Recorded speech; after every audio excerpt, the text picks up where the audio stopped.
Welcome to Turn to Your Doom, a choose your own adventure book podcast where someone reads the book and then the other person does the adventuring. My name is Art, and with me today is someone who, wants Zeus to get away from that girl, Faith. Hey, it's me. Your girl. Also wants to get away from that girl. Yeah. Right. Oh no, golden showers mean something different nowadays, Zeus. Stop saying that, please. Yeah.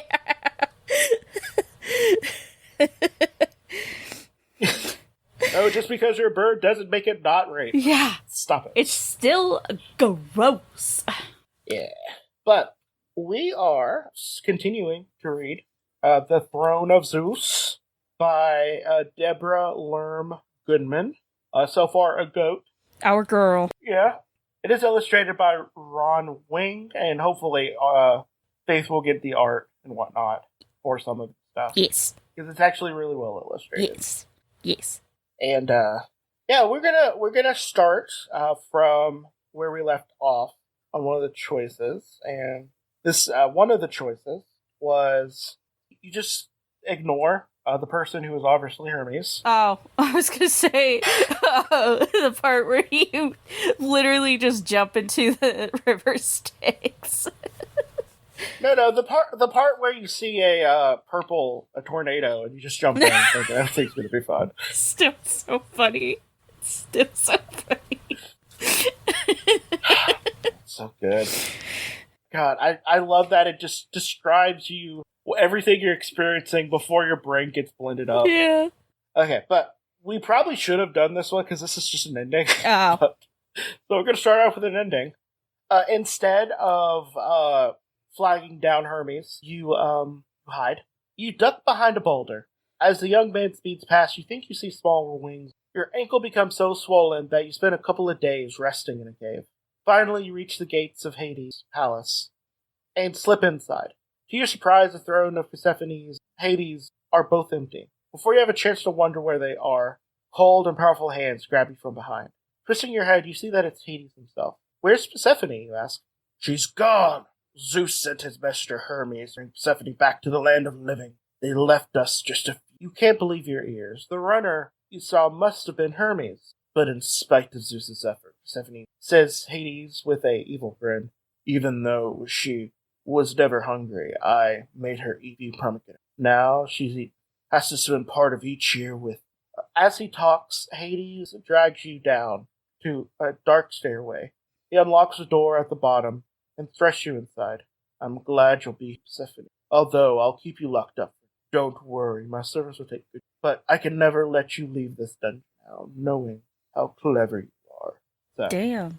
Can I get a beanbag chair? Yeah, I mean, you should be able to get it. I just need a desktop computer that can run Fallout New Vegas and a beanbag chair. And I'll stay there. Okay, we're gonna jump back to the next. We're gonna jump back to the next choice, or the last choice before this one. And this one is, instead of going back to help Persephone after taking an internship with Sharon, you go directly to the land of the living. So trying to rescue Persephone seems too dangerous. So you decide to escape alone. After dropping off a group of souls on Hades' side of the river, you guide the raft back to the other side. Without a moment's hesitation, you leap onto the shore and race away from the river. Charon stumbles ashore, calls your name, but he's too feeble to catch up with you.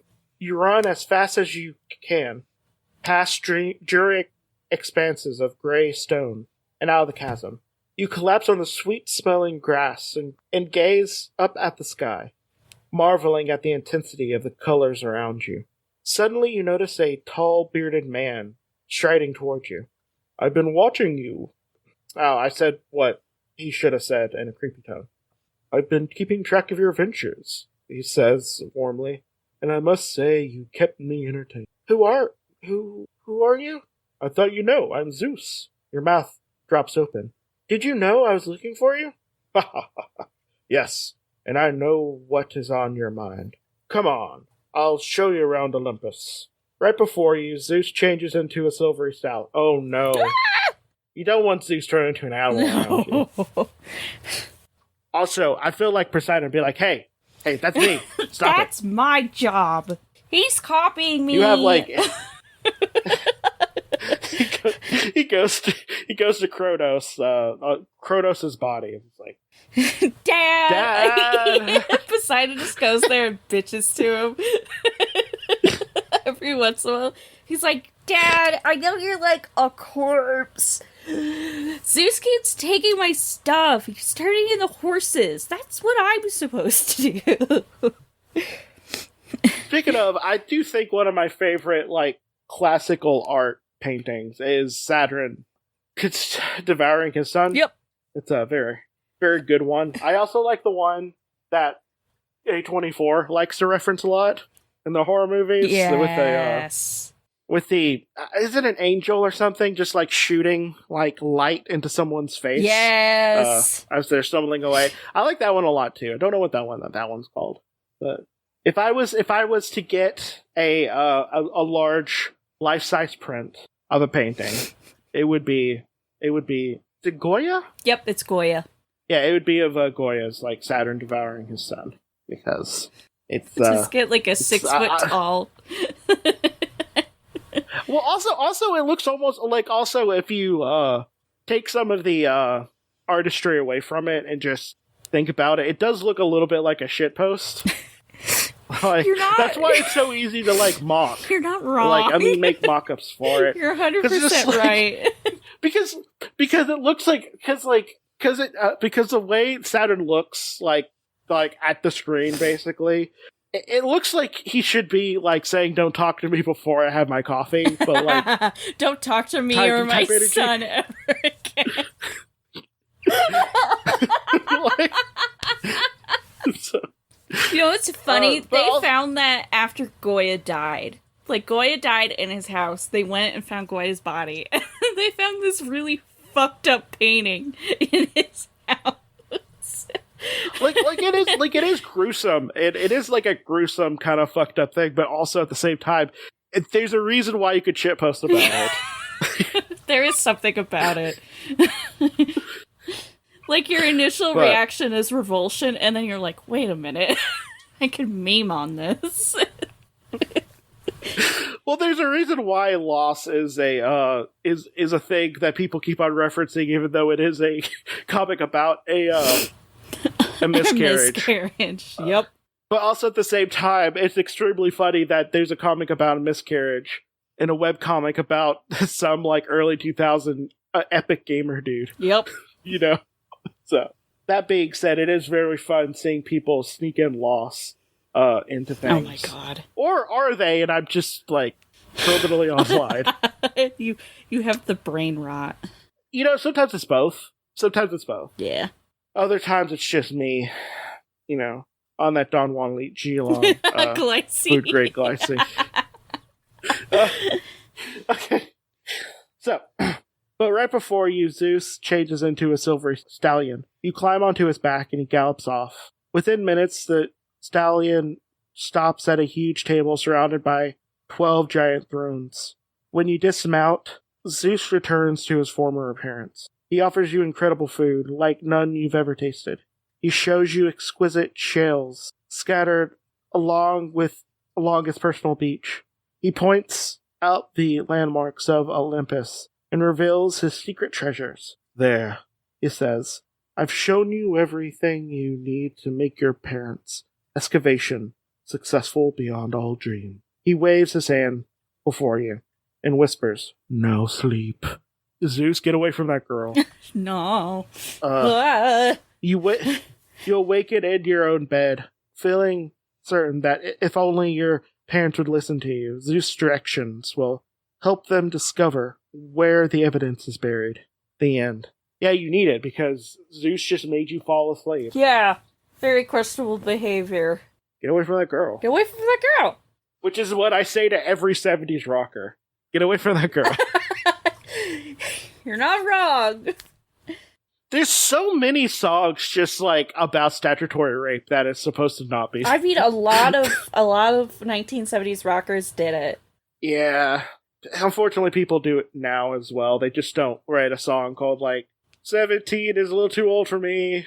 I like them when they're closer to 13. I want to pick up my girlfriends at middle school. Ted Nugent literally became the legal guardian of his, like, 16-year-old girlfriend so that he could keep her around. He's also a chud, so... Oh, okay. So we're gonna go back up the tree to another choice. This is when you decide to explore the palace after, well, quote-unquote explore the palace, after Persephone is claimed and put onto her throne. And the first time we tried to look with Cerberus, and, we got pretty lucky because Cerberus is a dog. I don't know why you can't make him more intelligent, or, like, teach him to not take food or play with anyone unless they have certain commands. Because, like, that's a thing that you should probably do with your guard dogs. Like, just train them to not eat unless you say specifically food. Yeah. It's pretty common. Like, actually, one of the first things you should teach your dog, actually. Helps out a lot. So, people are just bad at dog training. Actually, it's not even that hard to train them to do that, either. Like, you just have to do it young. But whatever. Sorry, I'm tired. I'm tired of people not training their dogs.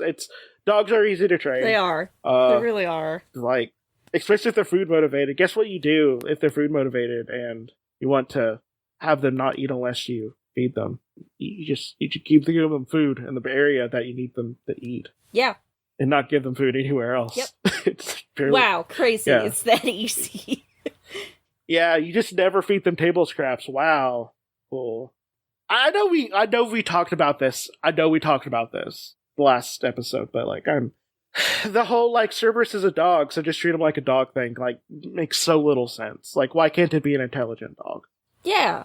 Like, why can't it be one that just knows that you're messing with it? Yeah. I mean, his name is Spot. Yeah, but, Spot doesn't have to be like Dumb Spot. It could be like Smart Spot. He doesn't have to be Doug from Up. Yeah, like, just, like, train your dog. Like, train your dog. Like, at all.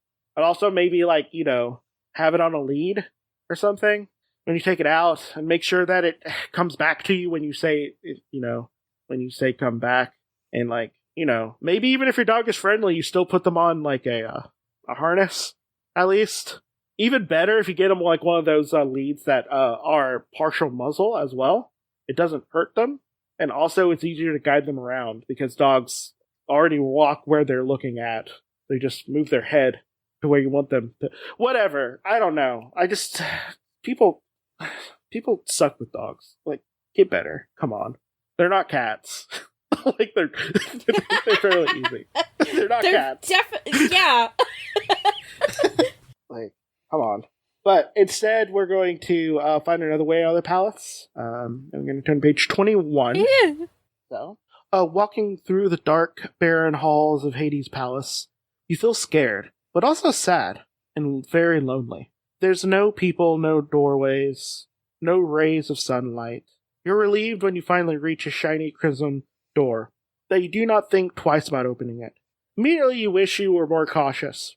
3 hideous old women with snakes for hair greet you, out with outstretched arms. You let out a blood-curdling scream. Shut your eyes, but the gruesome sight burns in your mind. A surprisingly gentle voice says, "You may know us as the Furies, but we stand for fairness, not just for rage."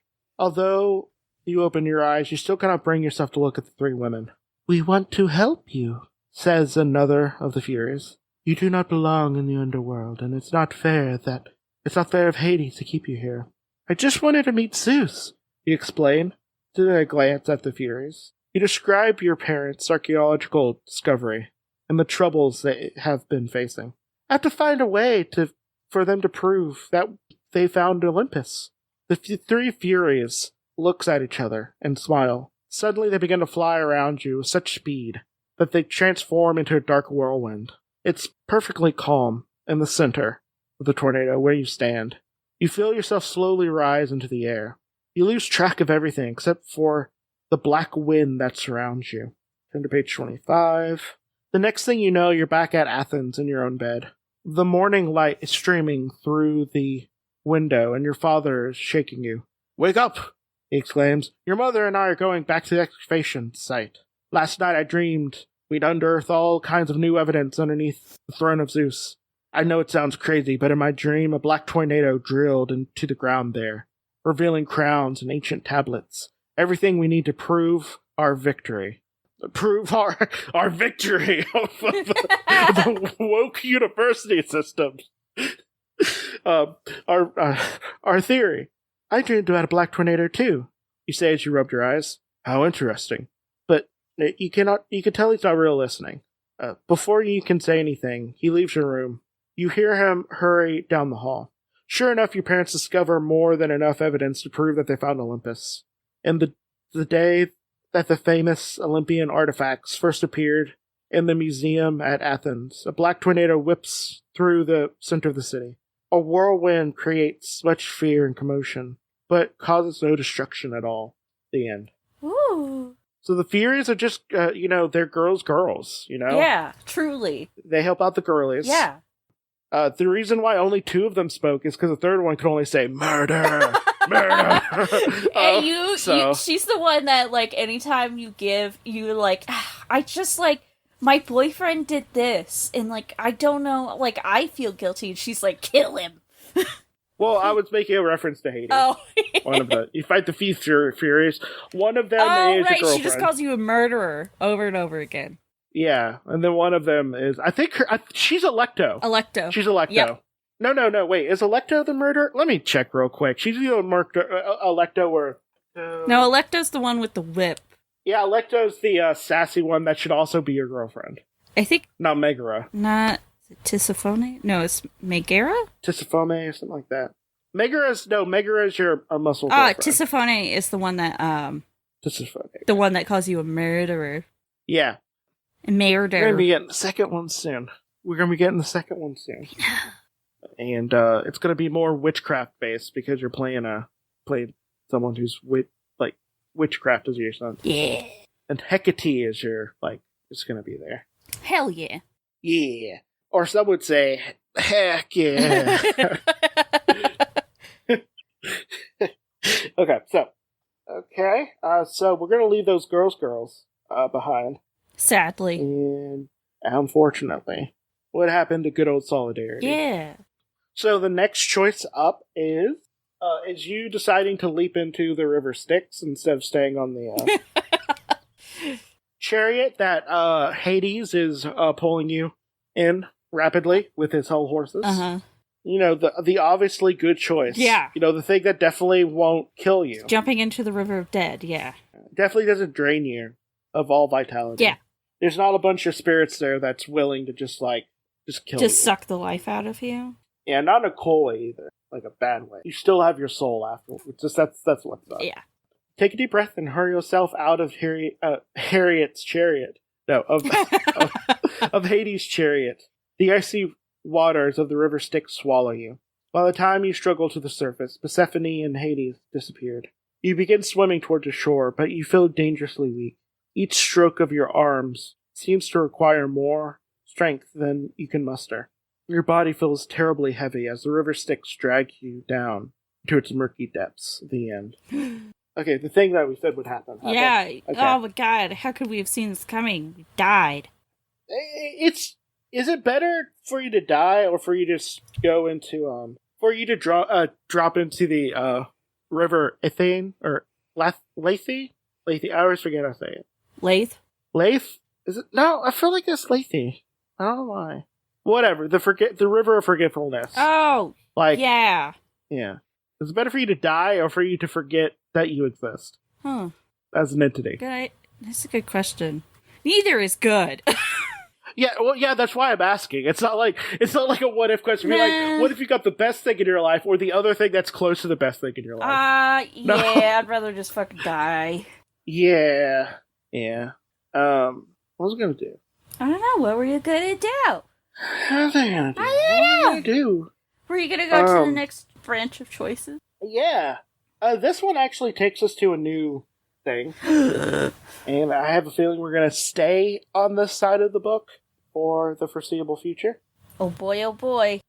So, this is the second choice you get after meeting Athena. So, you can either... So, this one, you can either go to Persephone or Icarus. We're going to Icarus. So, we're going to turn to page 7. Close your eyes and I'll take you to Crete. You'll like Icarus, Athena says. Placing your hand on your shoulders, she spins you around until you become almost unbearably dizzy. Finally, Athena releases you. You find yourself in a narrow passage with high stone walls. There's no ceiling. The sky above you is dazzlingly blue. A startled man and boy, both draped in loose white clothing, are staring at you.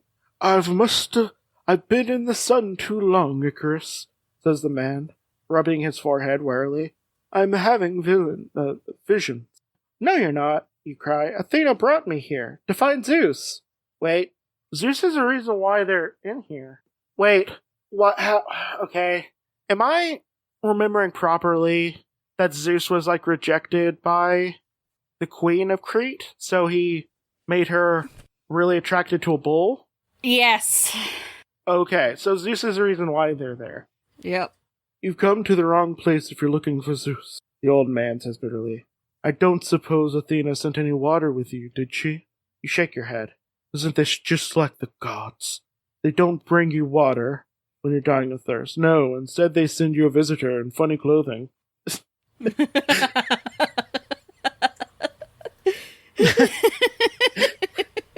You know what, Daedalus? You are right. You're not wrong. Maybe Athena brought the visitor to help us escape, suggests Icarus. And then he tells you, don't worry about my father. He's upset about our problem. What's wrong? Well, Zeus made a bull so handsome that this woman fucked it. What do you mean my clothes are weird? I say, wearing my frog cult shirt. My Costco hot dog shirt. And on the back it has that quote from the founder of Costco that says, I swear to God, if you raise the price over $1.50, I'll kill you. A real quote from him. Yeah, he made this lady so horny she fucked a bull, and you're like, that's messed up. And he's like, I know. And then we leave and never talk to Zeus again. The end. Yep. A few years ago, my father Daedalus built this labyrinth to imprison the Minotaur, a horrible beast that's half bull, half man, Icarus explains. Only now Queen Minos is angry with us, and we're stuck in this maze too. There's miles of corridors with only one way out. Unless we escape soon, we'll die of thirst, or be eaten by the Minotaur. Let's get going, you exclaim. We gotta get out of here fast. Okay, Faith, because that's who's talking right now, Faith. How rude. How rude. That's the equivalent of just like, oh, I'm depressed. It's like, why don't you just stop being sad? It really is. Now, is it fun for me to do that in situations that are really complicated? And you should be able to do that. Yes, I find it extremely funny. But this is one of those situations where I feel like you just be like, wow, that sucks, and you should just, follow their lead. Yeah. Like the phrase, wow, that sucks, applies to a lot of situations, and is not offensive. Now, sometimes it is.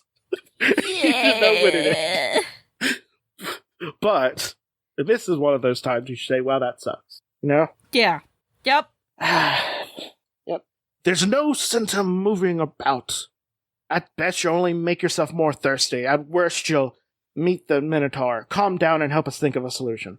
That was Daedalus. He's mad. Because he has a hopeful little shit as a son, and then this girl comes from the future being like, hey, we should get out. Hey, we should get the fuck out of here. Shut up. Get out of here. How about I drink your blood? That's what I'm saying. Okay. If you answer, I'm sorry to leave you, but I just want to get on with my source. Search for Zeus, turn to page 19. If you decide to stay with Icarus and Daedalus, turn to page 22. I have a feeling Daedalus really wants you to do the first one. He's like, get the fuck out of here. Don't talk to me or my son ever again. So there's a episode of the next Star Trek Next Generation, which I know is not a good episode, but I find it to be really funny in a way that I don't think they're supposed to be funny. So Deanna Troi, pretty much forces the crew to deal with a issue where there's two planets that are close enough together where they could do regular trade. Mm-hmm. One of the planets is a little bit ahead in their technology. Not by much, but enough to be ahead. That they have, they know, hey, we could sell this planet these drugs. And we also get them addicted. And then when everyone's addicted, we could sell them the cure to that addiction. So they're basically trying to, basically hold this other planet hostage with drugs. Mm-hmm. And Deanna Troi is up in arms about this. Because it's technically, the Prime Directive, which, is basically just a gentle guidance. Yeah, you're not supposed to, interact with, planets and societies that have never met the Federation. Yeah, they haven't. They just got to the point where they could. Yeah. But one is a little bit ahead. You're not supposed to, influence their culture. Yeah. The funny thing about it is it's a fairly straightforward, hey, stop taking advantage. The funny thing about it is that Deanna Troi, the entire time, is just, going to Picard. It's just this sucks. Everything is so bad. And Picard's just I don't give a fuck about either of these planets. Just tell me when you're ready to go. He is angry the entire time. They finally fix the problem. Two delegates come up and, they're just hey, let's share technology so they're on the same thing and make sure we're not all addicted, blah, blah, blah. And Deanna is talking to Picard at the end of the episode. I forget exactly what Picard said, but he's finally, I was tired of dealing with those people. Let's go. We're leaving. We're leaving. Because, to be fair, yeah, he didn't even care about the Prime Directive. He was just annoyed at the people. He just didn't want to be there. It was just him upset the entire time while Deanna's being all empathetic and dealing with everything. Yeah, she's everyone's being empathetic, really and then Picard just help these people in some way, and he's I don't want to be here. I don't care what you do. Do it faster. I want to leave. Yeah, pretty much. And Deanna Troi is just if you want to stop me, you're gonna have to fucking kill me! But empathetically. Yeah. but a Deanna Troi way. Yeah. Yeah, with in a revealing outfit that she was uncomfortable with for a while. God, of course.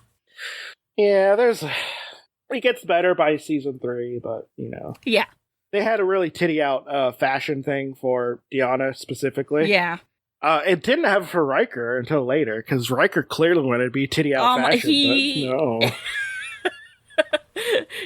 I imagine he complained. He's why is Deanna the only one who gets to be titties out? Why can't it be me? Another one episode that I like that is technically not that good, but I think it's really funny, was I don't think Picard was upset at this one, but he was definitely really ambivalent about it. It was when they found that planet of a completely non-binary people. Yes. And Riker's first thing is I'm gonna fuck it. Yeah. And that was his thing, the entire thing. He's I'm gonna fuck it. And it was a big deal. But, one of those other ones saw Riker's I'm gonna fuck it. And then, it was a whole thing, whole deal, Also, I feel like they would understand, people being non-binary. Yeah. At that point in time, but, it was 90s, I want to say, early 90s. Late 80s, early 90s. So. Yeah. It's whatever. I should watch TNG again. I shouldn't say that. I'm already watching One Piece. I can't do Stop. Don't. I can't do that. Because if I watch TNG, I have to rewatch Deep Space Nine. Which means I need to watch, Voyager. And that's a lot. Oh, it's so much. It's a couple hundred episodes. Yeah. Each one. It's 22 episodes over 7 seasons. All of them. So, okay, sorry. We got on a long tangent there. Do you want to say, hey, I hate you? Yeah. I'm going... Yeah, I'm leaving. You little bitch. You're leaving. So, do you want to make Daedalus a little bit happier, or do you want to make him real upset? I'm gonna leave. I'm gonna make him happy. Like, you want me gone? Fine. Fine, I don't like you either. I want to be here anyway. I thought I was God's gifted man. Yeah. I thought I was God's favorite princess. Good luck for your search with Zeus, Daedalus says with a trace of scorn. But I have a feeling the Minotaur is not a god. That will find you. Get out of here, you little shit. I hope I hear you screaming later.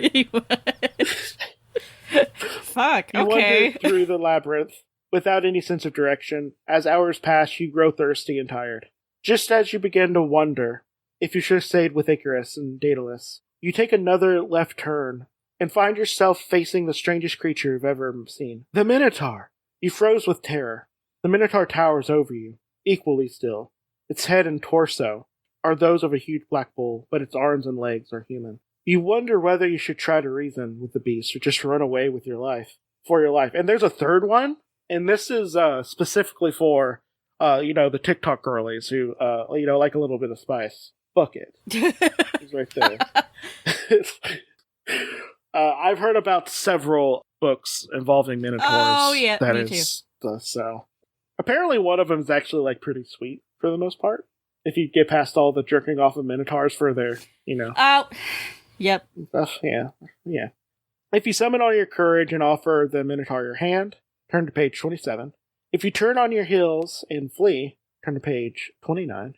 And, if you, wink at it suggestively, turn to page 69. Wow. Okay. That last one doesn't exist. Okay. But yeah, what do you want? The first one. Okay. We're gonna do the Chris Pratt and Jurassic World. I'm gonna be honest. I'm not a fast runner. I don't think I can outrun this thing. I'm not a fast runner too. I feel like if you run away, it's just gonna want to chase you. Chase after you. Yeah, like the big bird in Blood Island. I've learned. Also, we all know that the Minotaur is actually a pretty nice dude and has a boyfriend. Theseus, obviously. Yeah. It has a name also. It's Asterion. It means little star. Yeah. Which means his mommy loved him. As much as she loved being fucked by that bull. I mean, she was admittedly, bewitched by Zeus. It's not her fault. It is.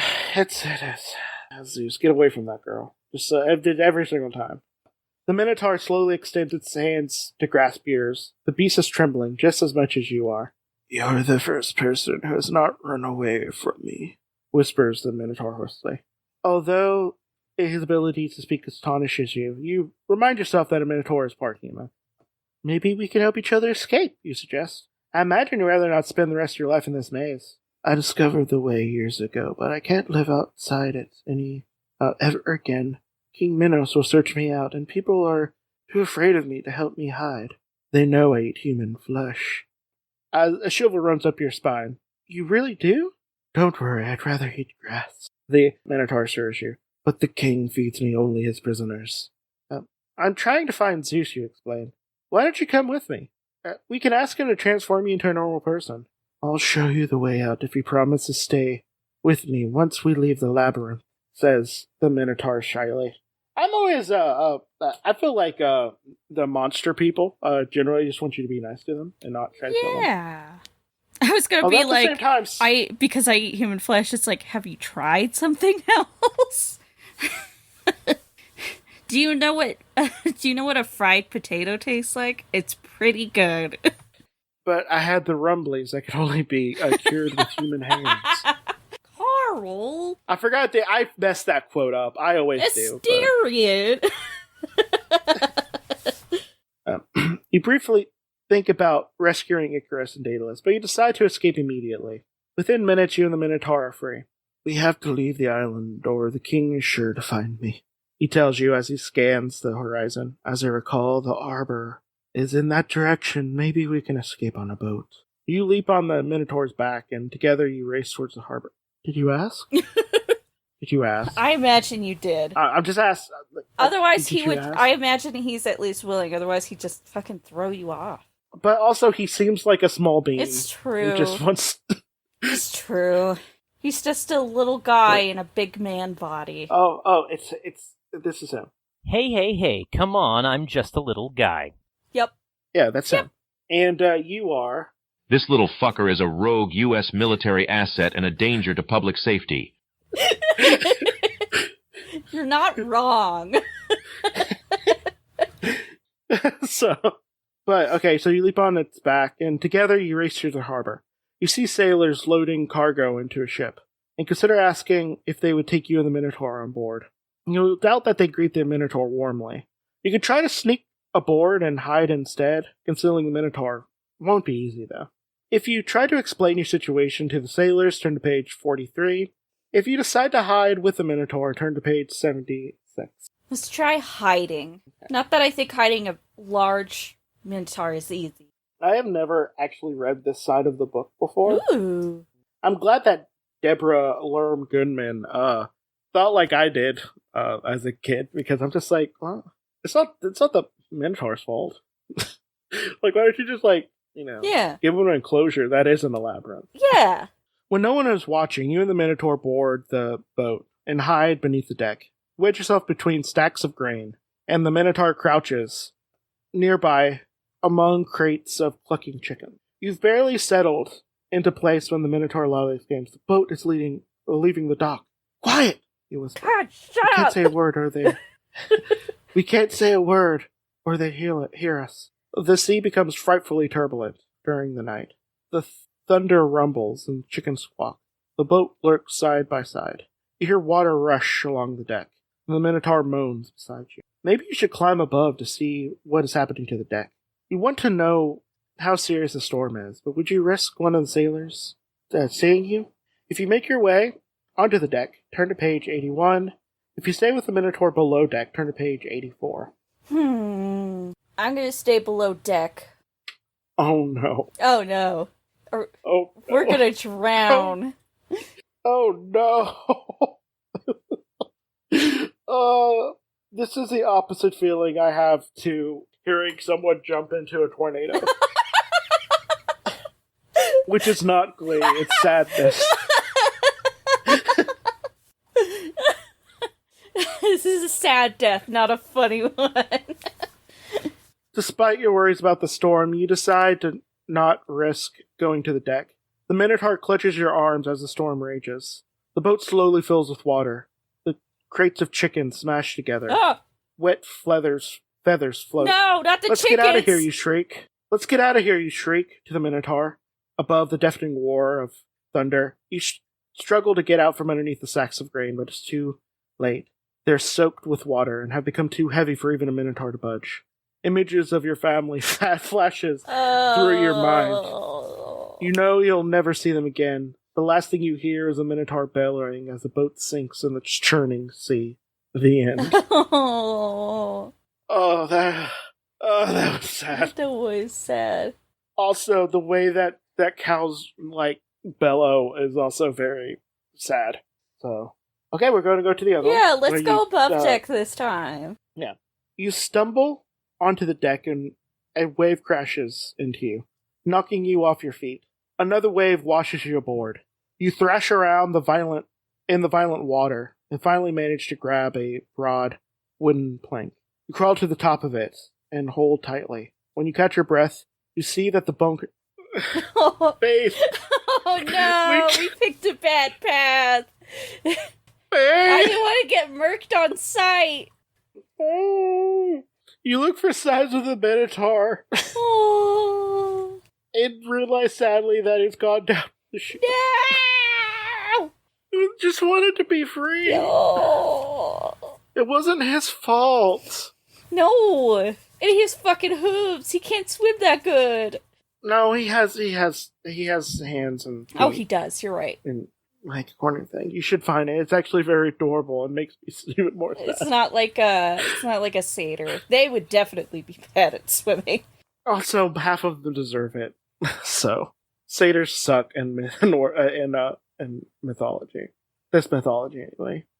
God, I'm so sad now. I'm sorry. Why'd you do this to I me? didn't mean to. It's your fault. I didn't want to get stabbed by a bunch of... You choose the adventures. Oh. You could have chosen the one with child death.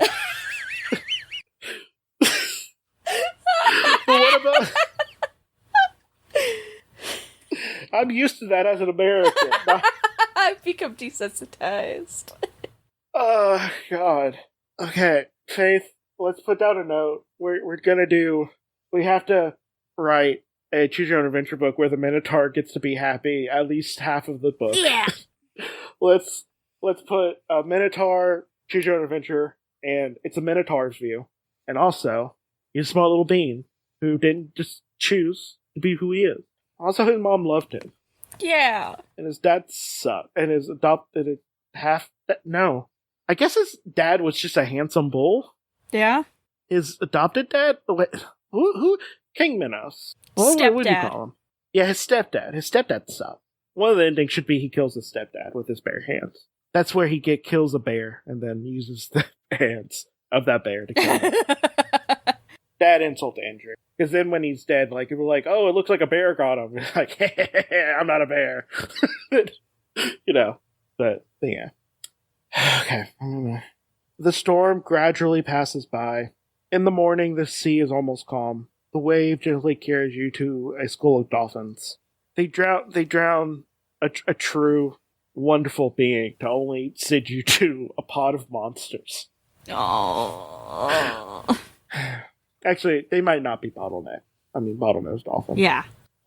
But the waves carry you to a school of dolphins. They frolic so playfully that for a brief second you forgot the terror of the previous night. One dolphin swims around you a few times, then floats beside you. You stroke its smooth back, and suddenly wonder if you can climb on it for a ride. You have no idea how the dolphin would react. Maybe you are safer staying on the plank. But if you do that, how long would you have to drift before someone rescues you? If you climb onto the dolphin's back, turn to the next page. If you remain floating on the wooden plank, turn to page 4. Let's crawl on the dolphin's back. This is almost as upsetting as the last one. Oh. Okay. Once you're on its back, the dolphin stops romping and soaring through the sea at alarming speed. It seems to know exactly where it's going. When you approach a small peninsula, the dolphin glides onto the beach. You roll off its back and press your face into the sand. You're grateful to be on land again. Turning to the dolphin, you're astonished to see a large bearded man in his place, who wears a golden crown and a remarkable robe that looks as if it might have been woven from rainbows. You're lucky. I like being a dolphin today. What the fuck? The man says the man as he brushes off the sand off your face. Stop touching that little girl. Yeah. Stop it. What are you normally? You ask confused. Well, I'm always Zeus, but every now and then I like to experiment with a different body. Don't. Stop Do it. not. Do not pass go. God Do not damn it, collect Zeus. $200. Zeus? You're on thin ice. You're on thin. Oh, I like to experiment with different bodies. Oh, like a heron? Huh? Do you like having a daughter named, Helen? Do you like that? Huh? Oh, you like being turned into a golden shower? Not that type, but light. Wait, I forget how all the different things he turned into to fuck random mortals. Well, he turned one of his lovers into a cow. Yeah, I'm trying to remember. I'm only thinking of the heron and the golden shower right now. So, can you look that up? Yeah. One of them had to be a dolphin.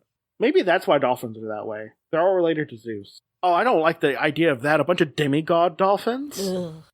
Cuckoo, swan, bull. There we go. Eagle, satyr, swan, and bull. Is the satyr one the reason why I have a bad association with satyrs? Or is that just... He was just using that as an opportunity? I don't know. Because I remember satyrs being, real fucky. Oh, no, they are. They are. Okay. If I remember, they're always harassing and touching on water nymphs. Yep. And wood nymphs and stuff. Yep. God, Zeus. Reading this as a person who, knows a decent amount of Greek mythology, every time Zeus says anything or does anything, I'm just you better fucking stop. Immediately. But, yeah. I've heard you've been looking for me, says Zeus. You describe your parents' archaeological exploration and the troubles they face. Zeus listens intently. Then, when you're finished, he wordlessly leads you to an immense table of 12 thrones. 11 of them are elaborately carved from olive wood. 12th, which you recognize from your parents' photos, is stone. Your parents are right. They discovered Olympus, and they found my throne. But no one believes them. How could they prove that you're right? I don't know. Maybe the university who found out that your parents discovered a very relevant discovery would continue to fund looking for more artifacts instead of saying, you need to prove the existence of this myth, which feels like a pretty tall order for an archaeologist. Yeah. Maybe they would, I don't know, you found something, maybe there's more. We're going to give you more money.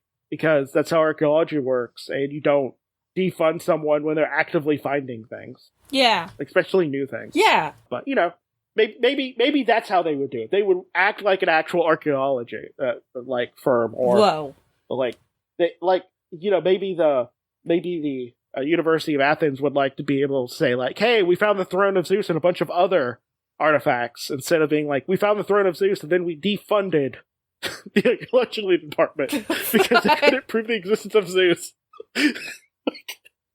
The whole premise of this book is so unbelievable. If not, a rich person would hire them. Yeah. To get more stuff. Someone would pay them to continue looking because they found a bunch of stuff, or they already found something. But whatever. Sorry. Your parents are right. They discovered Olympus, and they found my throne. But no one believes them. How could they prove that you're right? Zeus grins maliciously. Oh, fuck. Zeus grins mischievously. If your parents really want clues, they'll have to ask me themselves. Also, do you see any upside-down pineapples around? Those are my favorite type of humans, if you know what I'm saying. What about your parents? You ever seen an upside-down pineapple around that? I heard your grandma's pretty nice. That's right. Zeus, did you fuck my grandma? Also, have you noticed that your dad never gets sick?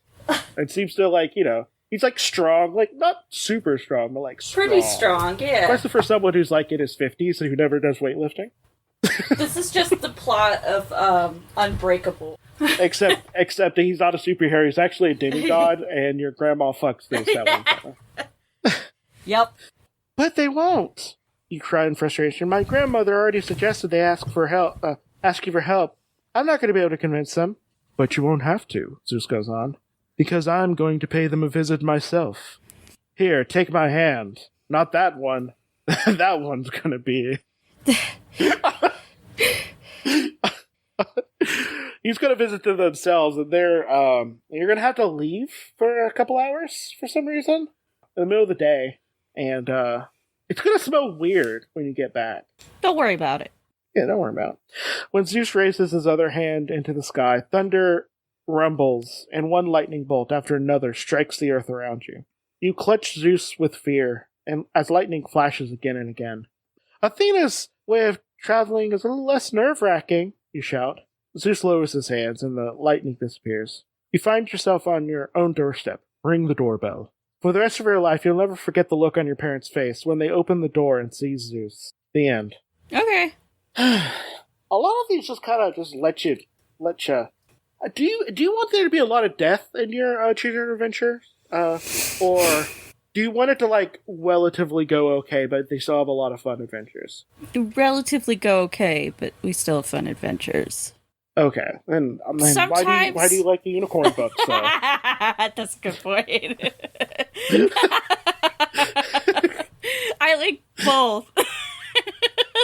The unicorn books just do it best.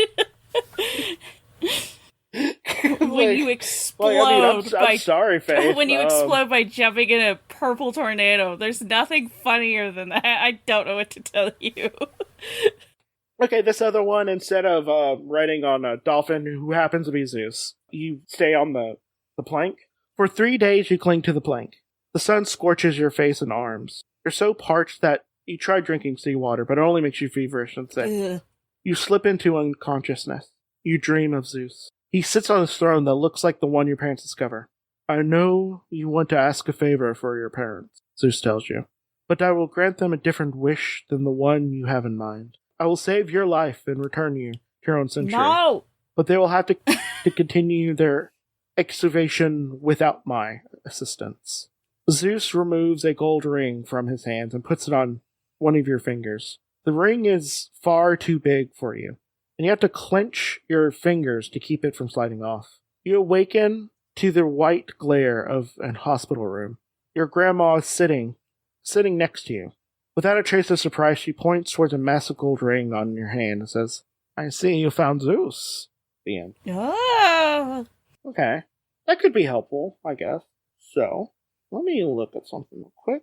Okay. I want to do a third part. Okay. I mostly just want to exhaust the, this part of the book anyway. Because it is, good. And we're not really that close to the end. I mean, to everything. We probably have like one more part left. So, we will be doing another part. So, yeah, I will say that I really like this, I just really like this book. It's good. It's just a good book. Yeah. If you can find it, you should definitely read it.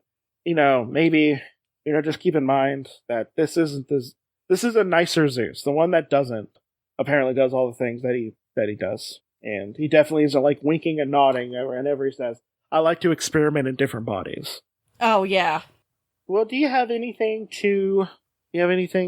Well, let's do plugs. I don't know. Okay. You want me to do them?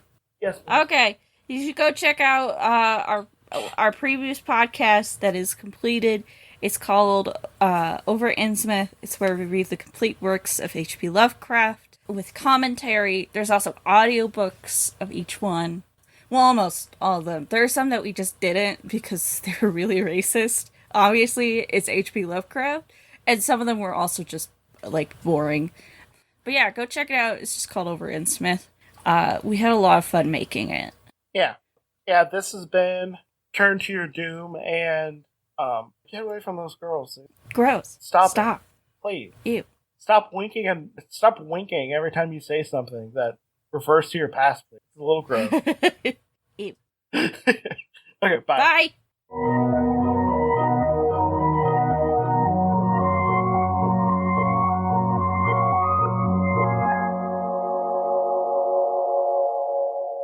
Good night, Mr. the Missile.